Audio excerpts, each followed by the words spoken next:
So, good evening, everyone. My name is Kikyam, and today I will be discussing on chapter 4 of Cohen's psychological testing and assessment entitled Of Tests and Testing. Now, our objective in this chapter is to overview the elements of good tests because when we say what makes a good test, it's not really like surface level na murag, a test is good because it's administered properly. No, it's actually more deeper than that, guys. And actually, in order to understand that, we have to really understand the basic assumptions. We have to understand the basic fundamentals, and that is what we're gonna discuss today. Now, without further ado, let's move on to the assumptions about psychological testing and assessment. Note that these are basically the fundamentals, guys. Again, these are the philosophies in which we follow, and yeah, it's basically basically the moral code of psychological testing and assessment. Now, without further ado, let's move on, shall we? So for assumption one, it states that psychological trait and states exist. Oh, sorry. Yeah, psychological traits and states exist. Now, what are traits, guys, and what are states? Now, when you think of trait, think of a personality trait. It is any distinguishable, It is any distinguishable relatively enduring way in which one individual varies from another. Note the relatively enduring. Now, when we think of traits and states, those two things basically distinguishes from oneself to another. It's basically how we vary individually. But the core difference of both traits and states, guys, is there like the amount of time that they exist? Yeah, basically like that. When you think of trait man gyud, it is basically like personality traits. For example, you are a nice person, right? You are a nice person. When you have a bad day, do you still continue to being nice? Like, yes, because you're nice. Same pod sa being extroverted. If you're having a bad day, you'd still stay as extroverted. It's relatively enduring, and that's what traits are. It's basically what makes you you, right? Ang states naman, these are more on, the keyword here is basically like emotions, right? For example, you are anxious. You're anxious for the exam. Are you anxious for like a whole year? Diba dili? You're only anxious for a moment. It's relatively less enduring. So that's basically it, guys. Traits are more on what makes you you despite any situation, and states is what happens when there's like a situation, like for example there's a test, you become anxious when you get given a gift. When you're giving a gift, or like you have received a gift, you become happy. It's you're not always happy, right? So basta ang keyword here, ang trait is ang relatively enduring, while states is relatively less enduring. Now, these two, right? These are based on observing a sample of behavior. Now, that is basically like the bread of butter of psychological testing and assessment, guys. Because how can we know they exist without observing that behavior? Now, this quote unquote behavior can be seen through a simple task such as shading a pencil, shading a paper with a pencil, like those type of tests. But it can also be observed, right? So, yeah. That's what it is. Now, actually, guys, few people deny. Oops, sorry. Now, actually, guys, few people deny that psychological traits exist. So, do traits have a physical existence, perhaps as a circuit in the brain? We know that a psychological trait exists only as a construct. When you think of construct, guys, these are basically an informed scientific concept developed or constructed to describe or explain behavior. Now, they're not real, but because of that overt behavior, we know it's real. We can't see, hear, or touch them, the constructs, but we can infer their existence from overt behavior, this one, which is basically the observable action or the product of an observable action, what I've stated earlier. It can range from shading a paper using a pencil, like those type of tests, or it can be through different means like observing that person, right? So from that observation, we can infer that that construct exists. Being anxiety doesn't exist, guys. In terms of like tangibility, you can't touch, you can't hear, you can't see anxiety, but you can infer that it exists through overt behavior. Gets ba? Okay, moving on. So, yeah. So exactly how a particular trait manifests itself is at least situation dependent. So for example, John may be viewed as dull and cheap by his wife, but as charming and extravagant by his business associates. Now, although traits are relatively enduring, guys, it doesn't mean pod na murag it happens 100% of the time. It can be situational dependent. Like example, you're nice to your wife, but in terms of your boss, you're stingy, you know? Traits are relative, right? But it does last a long time. So that's what traits are. Ang sa moving on, context within which behavior occurs also plays a role. So let's say for example, you are kneeling and praying aloud. In terms of if you do that in the church, diba, it's considered normal. But what happens if you see someone kneeling and praying aloud in a movie theater? Now they might be called deviant or paranoid. So it's also the traits that we exhibit can also be context driven. So again, if you do kneeling and praying aloud in the church, you could be seen as religious. But if you do it in a movie theater, most likely you're paranoid or deviant, you know? Because no one does that, guys. It's context driven. Right? So it's also worth noting that the reference group with which comparisons are made can greatly influence one's conclusions or judgment. So example, you can be labeled as angry, or very, very angry. But actually, guys, we really don't know the average of being angry. There's like a hypothetical person. There's a hypothetical average person that we think of to make such comparisons to that construct, right? So again, as you might expect, the reference group can also influence the person. So, gets ba ang assumption 1? Psychological traits and states exist. Assumption 2, psychological traits and states can be quantified and measured. Now, not only do they exist, we can also measure them. Grabe, no? So basically, how we do this, we use tests. We use different statistics and, you know, like the likes, you know, those fancy things. So for example, of the different ways that terms such as aggressive, we can say that there's an aggressive salesperson or aggressive killer. So we can really like say man pod like kanang we have different theoretical backgrounds. Like you can think when you think aggressive, some people might say, oh, it's an aggressive person, so therefore like kanang the amount of times he pushes. But aggressive can also be like how you like speak, like you're an aggressive speaker, like that. So it carries with it different meanings from person to person. So it's important, especially when you're measuring a construct, it's important to really operationally define that construct, that is aggressiveness, right? So again, aggressiveness can be the number of self-reported acts of physically harming others, or it can be the number of observed acts of aggression. So it really varies from one test developer to another test developer. You really have to operationally define what type of aggression you are examining or measuring, right? Okay. So it's also worth considering that measuring traits and states can also be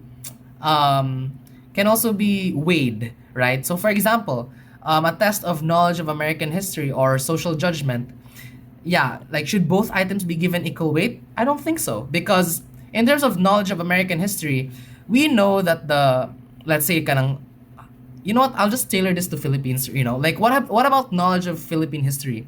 Who was the first president of the Philippines? We all know it's Emilio Aguinaldo. It's common knowledge. How about social judgment? Why should guns in the home always be inaccessible to children? Now this one takes more critical thinking, guys. Therefore, this construct, the social judgment, is weighed more than the Philippine history. So you can't really put equal weight to both of them, right?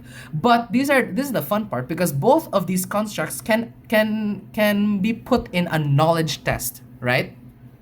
But in terms of scoring, like how much, like should they be given equal weight, like how much it gives, then it's based on the trait na talaga, right? Okay. So perhaps a correct response to the social judgment question should earn more credit than a correct response to the Philippine American history question. So gets ba? Because the former is more difficult. The social judgment is more difficult to think about, right? So most if not all of the tests, guys, that we use are frequently based on cumulative scoring. So what is cumulative scoring? It's basically like the more the test taker responds in a particular test manual, you know, the more they're correct, the higher is they're presumed to be on the targeted ability or trait. For example, if you put like strongly agree on like you become anxious, then most likely anxious pud ka. It becomes closer. It's like an approximation to you being anxious, right? All right. So that's basically it for assumption 2. Psychological traits and states can be quantified and measured. So let's move on to assumption 3. So test-related behavior predicts non-test related behavior. Oh, I keep doing the eraser. I'm so sorry. So yeah. So example guys, the objective of such tests typically has little to do with predicting future grid blackening or key pressing behavior. Because diba when we do tests guys, diba we shade the circle. But they're not measuring you shading the circle, are they? But they're basically measuring the behavior that aligns with that. So example, the obtained sample of behavior is typically used to make predictions about future behavior. So yeah, you're basically answering the test to predict non-test related behavior, like the behavior that you do that is not in the test, right? So yeah, for example, you shade like, for example, in a Likert scale 1, 2, 3, 4, 5. You shade number 5 of like, I feel anxious every day. Then most likely, if you're not in the test environment, you're like just chilling in your house, then you're most likely you're anxious, you're anxious. So test related behavior, the behavior that you're scoring the number 5, it predicts that outside of the test administration environment, you are most likely very anxious. Gets ba? Basically like a cause and effect type of thing. So it's also worth noting that tests can also post-dict behavior. When you say post-dict, it means na you're understanding behavior that has already taken place. So if like example, if the person in the court was clinically insane during the act of murder, then you can do tests to also post-dict it. So predict is, predict, predict. You're predicting it, but post-dicting it is before. Predict after, post-dict before. Gets? Okay. So that's basically assumption 3. Test-related behavior predicts non-test related behavior.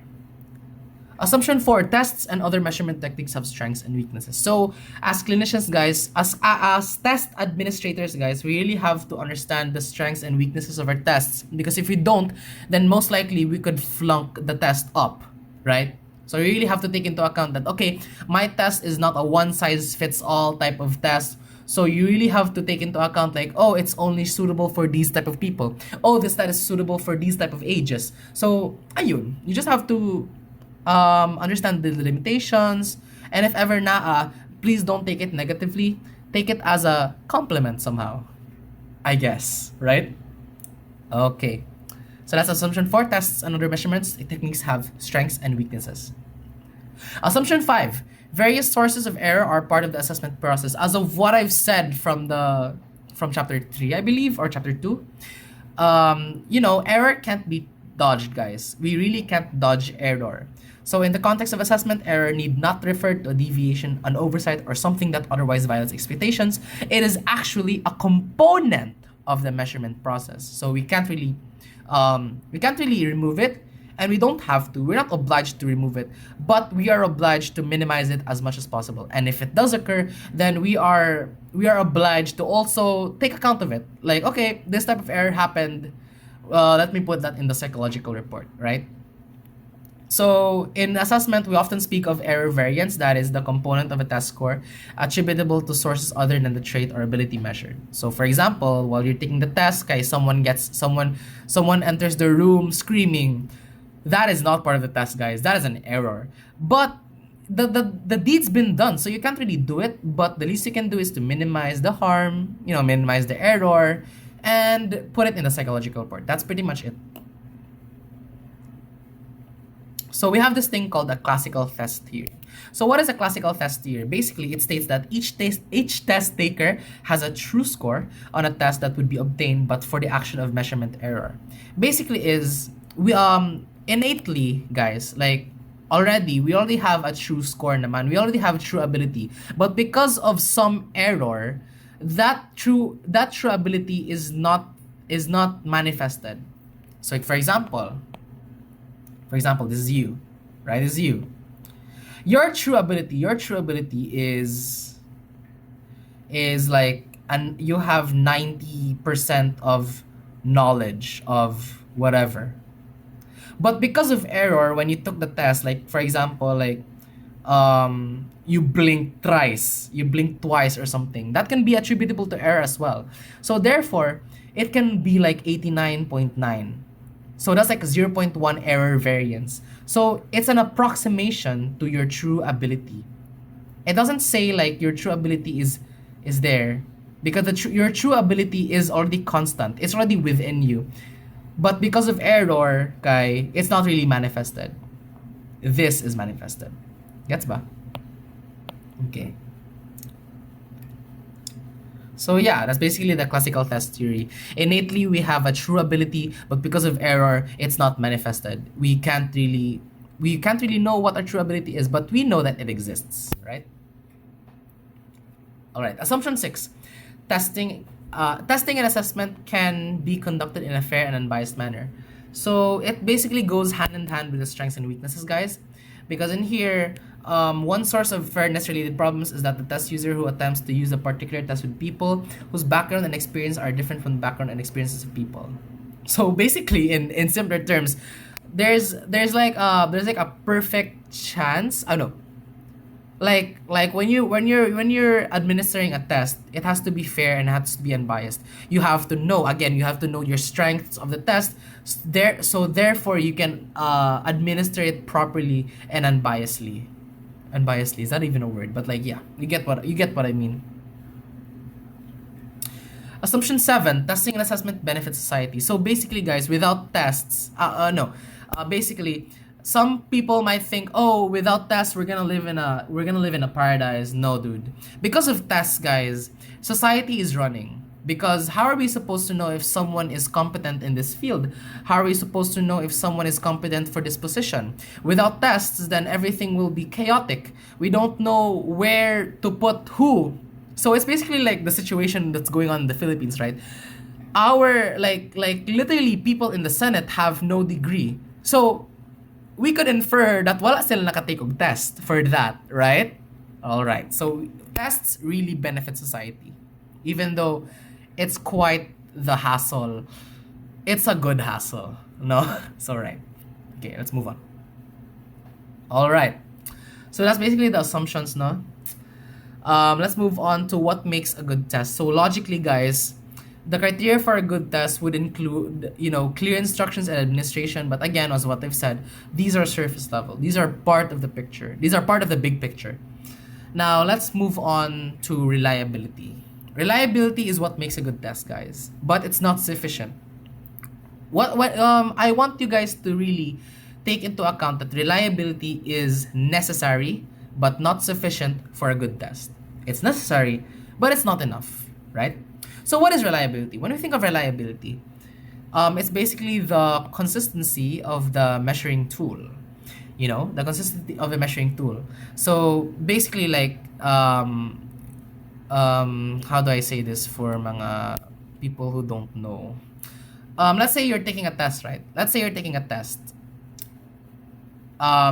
When you're done answering the test, your score is 49 out of 50, right? What happens if you get administered the same test, but this time you get 39 out of 50? So the scores don't align. The scores don't align. Therefore, it's not reliable. It's not consistent. For example, in a scale, let's say in a scale, like scale A, you know what? Screw it. I'm not going to to explain. But basically, for example, in this scale, repeated weighings of the gold bar on scale C register a different weight every time. So therefore, this scale is neither reliable nor accurate. So, if like example, sige kag weigh bitaw og gold bar or like anything that you weigh, if every time you weigh it, it puts on a different score or a different weight, then therefore it's not reliable. It's not consistent. That's pretty much it. Consistency is reliability, guys. Next is validity. Now, I want you guys to really familiarize yourself because validity is how much a test measures what it's supposed to measure, right? So, for example, if your test assumes that it's gonna measure intelligence, but in reality it measures physical prowess, and therefore it's not valid because it's not measuring intelligence, it's measuring physical prowess, right? Okay. All right. I'm just gonna skip this, skip that. All right. So let's move into norms, guys. When you think of norms, the first thing we'd think of is like, like the norm, the normal. But in this term, in psychological testing and assessment, norm is basically a reference of people, right? A reference of people. When we say norm reference testing and assessment, we are evaluating an individual's test taker's score and comparing it to scores of a group of test takers. Note the comparing scores of a group of test takers. So for example, this is you. Oops, sorry. For example, this is you. You're taking the test. And once you're done, the scores are tallied and they're compared to a group of people who took the same test. These group of people are called a norm. Right? Gets na ba? Basically comparing people. So, to yield information on a test taker's standing or ranking relative to some comparison group of test takers. Yeah. So basically, norm referencing is there so that you will know the location of where you are in that group, right? So are you like in this particular norm, do you score like 90% better than these guys, or do you score 20% better than these guys, so you're more on the lower end, right? That's basically norm reference testing and assessment, guys. So again, norms are the test performance data of a particular group of test takers that are designed for use as a reference. Right?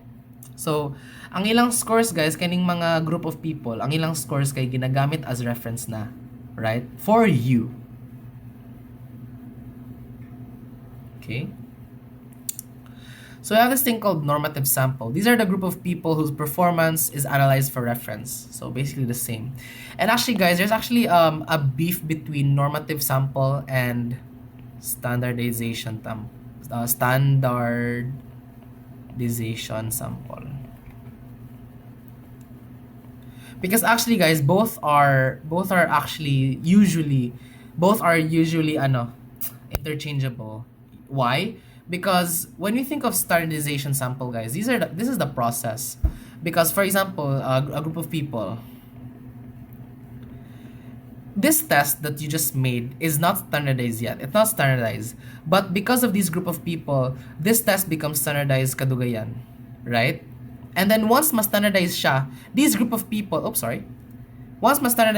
group of people can actually be your normative sample. This can be your reference now. Right? It's interchangeable. So basically, standardization sample is the process, while this is more on the product. Right? Process, product. Standardization sample, normative sample. Gets? Okay.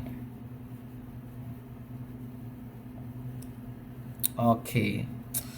So, whether broad or narrow in scope, members of the normative sample will all be typically with respect to some characteristics of the people for whom the particular test was designed. So when you're gonna norm, guys, when you're gonna undergo norming, which is the process of deriving norms from people, you don't just randomly select people like, ay, ikaw. You really have to set a standard na should the group of people that you're gonna use as reference be 8 years old? Should they be grade 8? Should they be should they have this particular diagnosis? Like the list goes on and on.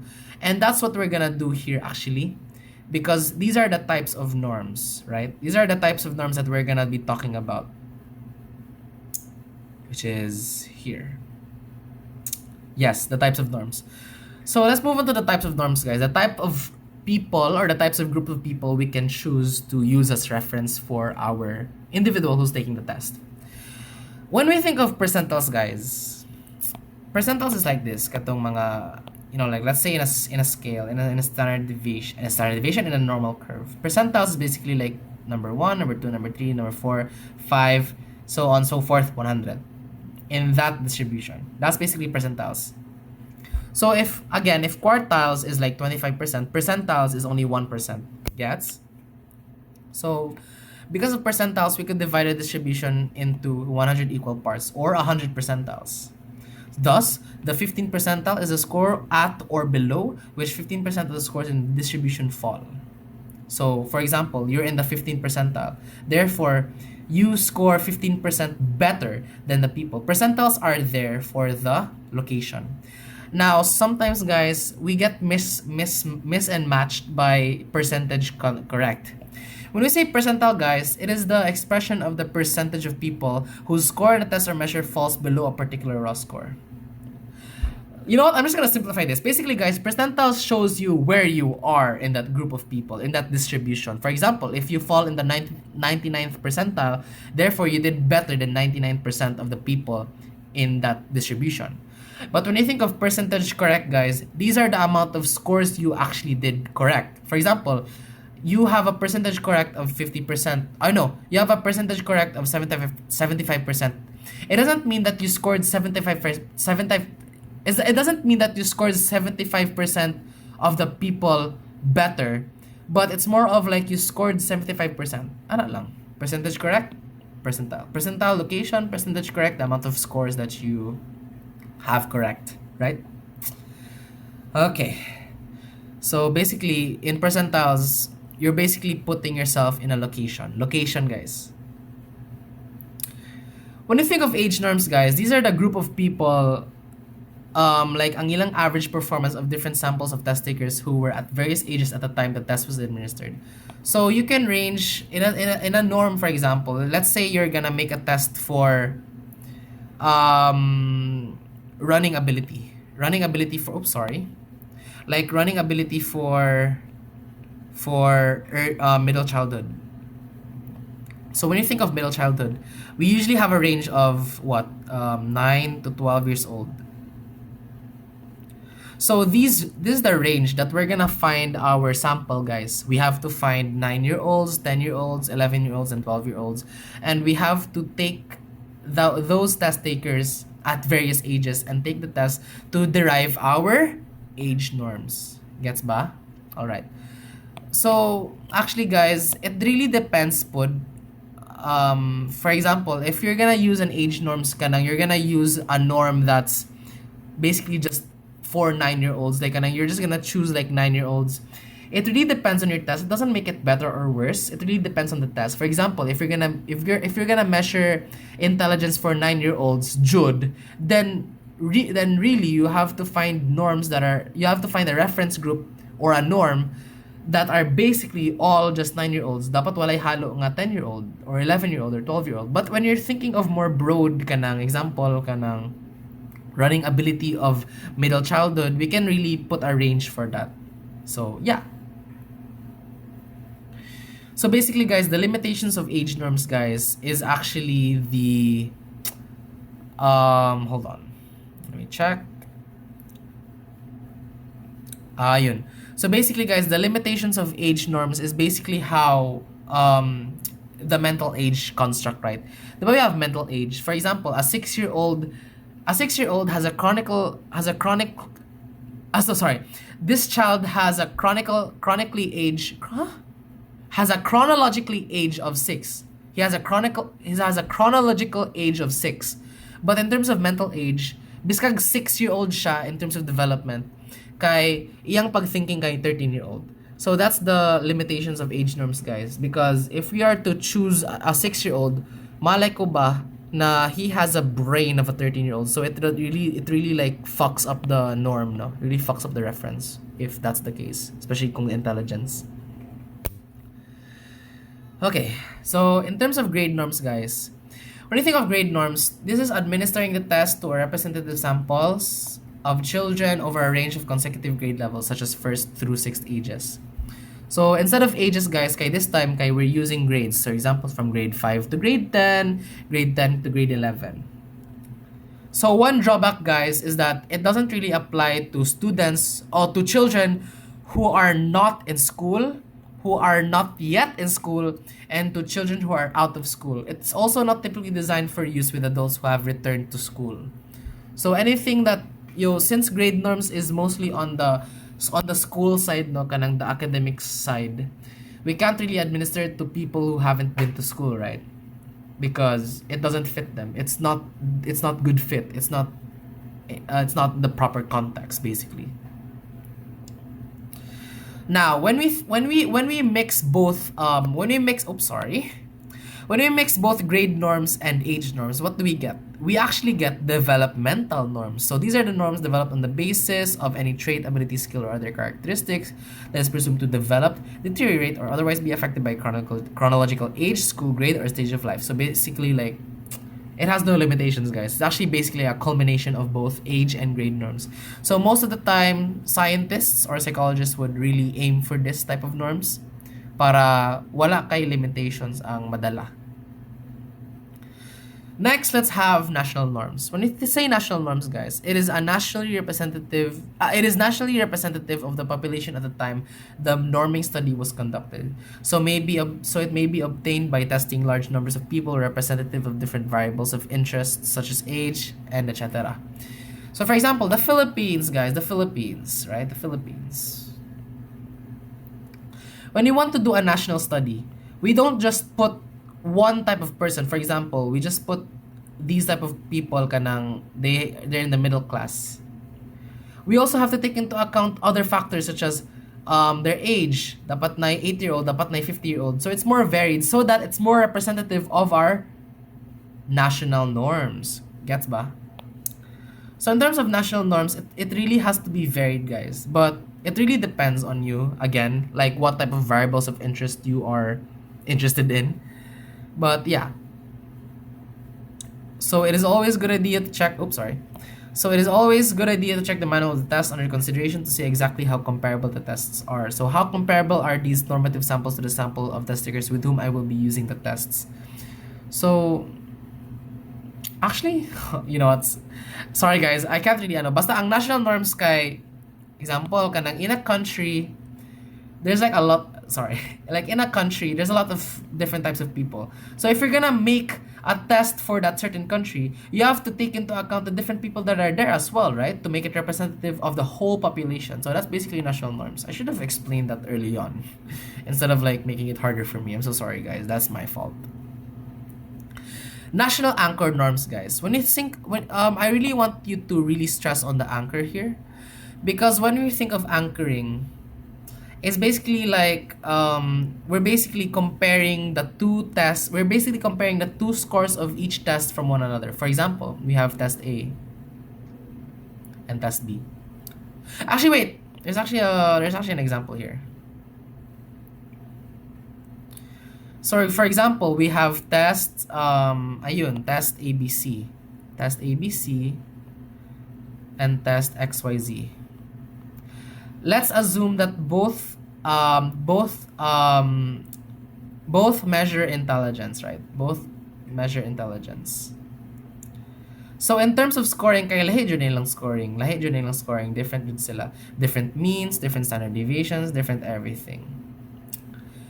So for example, they're called national anchoring norms because the scores here are compared here, right? You're basically just like you're comparing the tests from one another, like the two tests.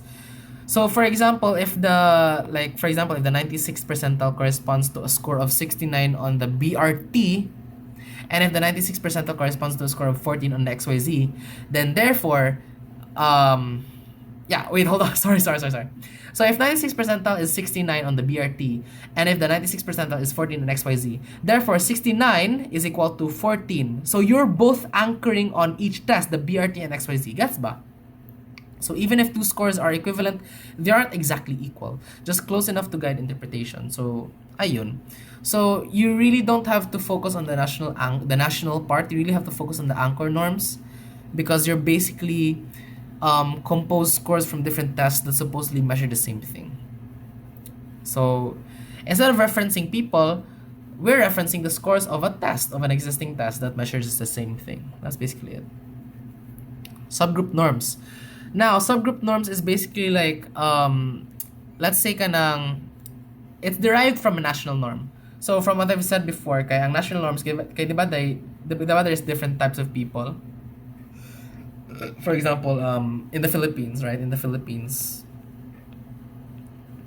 sorry, this is a very weird Philippines. In the Philippines, kay, there's these type of people, 8-year-olds. There's different types of people, like 50-year-olds. There's like Bisaya, na Tagalog. But when you think of subgroup norms, it's derived from that national study.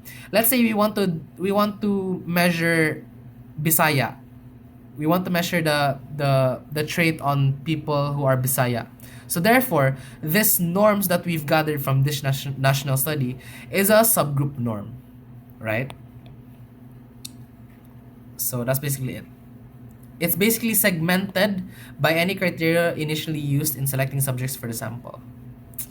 Local norms naman, it's typically developed by test users themselves. Their normative information, they provide normative information with respect to the local population's performance on some tests.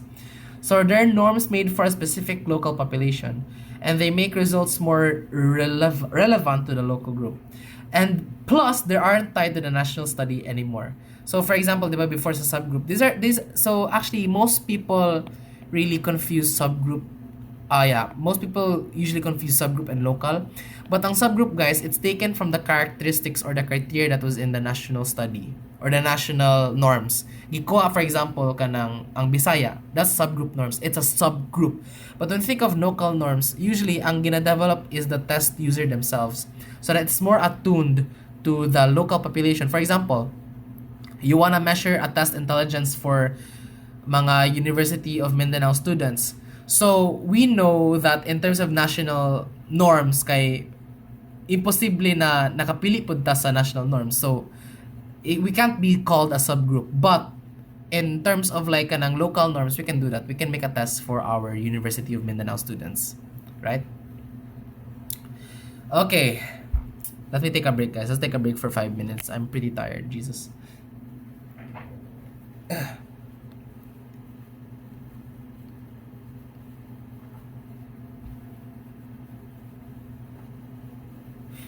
Hold on.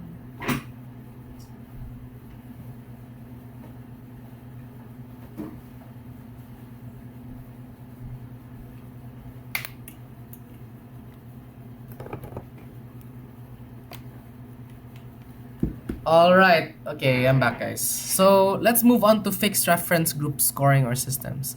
Now, when we say fixed reference group scoring systems, they're basically locked forever. So, example, the SAT. Actually, guys, the reference for the SAT, the norms that we use for the SAT is actually from a group of 11,000 people from 1941. So it hasn't changed a bit.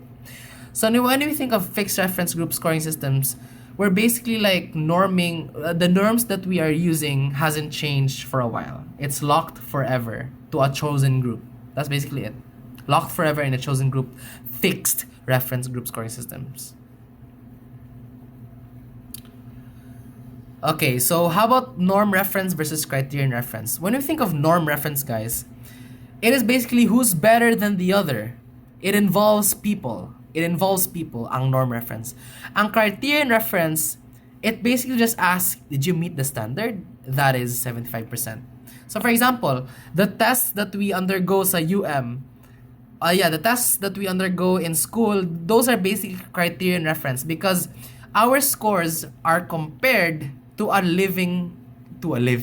Like our score, for example, kanang 49 out of 50. Kay it's compared to the standard that was set, that is 75%, for example. Same pod sa kanang like kanang mga board exams, the criterion there in order to pass is 75%. So your score is based off this passing score.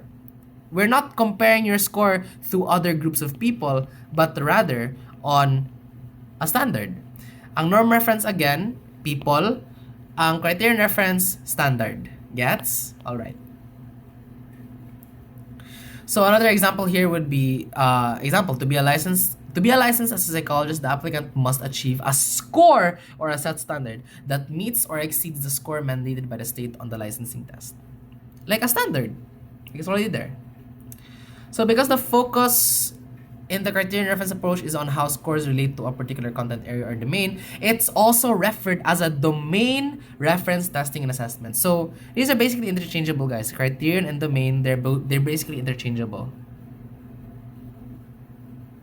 So because criterion reference tests are frequently used to gauge achievements or mastery, they're also called mastery tests. So the critics, guys, actually the limitations of criterion reference is a lot. First, it is potentially the potentially important information about an individual's performance relative to other test takers is lost because we're not basing off your location anymore in the group, right? Like example, number one guy, number 2 guy, number 3 guy. I know, first, second, third. For example, nagtake kag test and your score is compared to this score. To this group, sorry, or to this norm. And basin ma-place ka here. Right? This is you. Yay! Criterion reference assessment basically erases that. You can't know your location. You just know that you passed. Right? Yay! I passed the board exam, guys. Kay nakalapos ko 75%. Ana? Nakalapos ka sa standard. That's basically it. Number 2, it has little or no meaningful application at the upper end of the knowledge skill continuum. So, for example, kana mga top-notchers, kay although in terms of no, kay we really acknowledge the top-notchers, but in terms of criterion reference, like technically, dili sila naga base ana. So, for example, kani siya naka-top-notcher siya, naka 98% siya sa board exam, kanina kay naka 80, kanina kay 81. So, although this guy is really taas, kay it doesn't matter because he just passed the board exam. He passed the board exam because he's above the standard or the criterion. Gets ba? Okay. Alright. So, in a sense, all testing is ultimately normative, even if the scores are a seemingly criterion reference, because even in a pass-fail score, there's an inherent acknowledgement of a continuum of abilities. So, ayun, katong kang biskag ka ng, as long as you pass the boards, kay if naka 98% bitaw ka, then oh my god, you're a top-notcher. So, even if it's even if it's technically criterion reference assessment, guys, it is by nature also normative, because of the dichotomizing cutoff point has been applied. Oh yeah, when you say dichotomizing, guys, it's two things, like basically two things. Basically, in this 75% passing score rate, guys, in this standard, we can either have we can have people who failed, we can have people who passed. So we still technically acknowledge that difference from this one group to another. So, in a sense, it's also normative, right? Biskag dili siya. Dili siya normative. Biskag dili siya normative. Gets? Alright. Okay. It's also worth noting, guys, that culture is also in play. So it is vital upon responsible test users not to lose sight of culture as a factor in test administration, scoring, and interpretation. Basically, it's very self-explanatory. And that wraps up for chapter 4, guys. So I hope you've enjoyed our lecture, no, and hopefully nakahelp ko sa inyong pag-learn. So ayun. Thank you.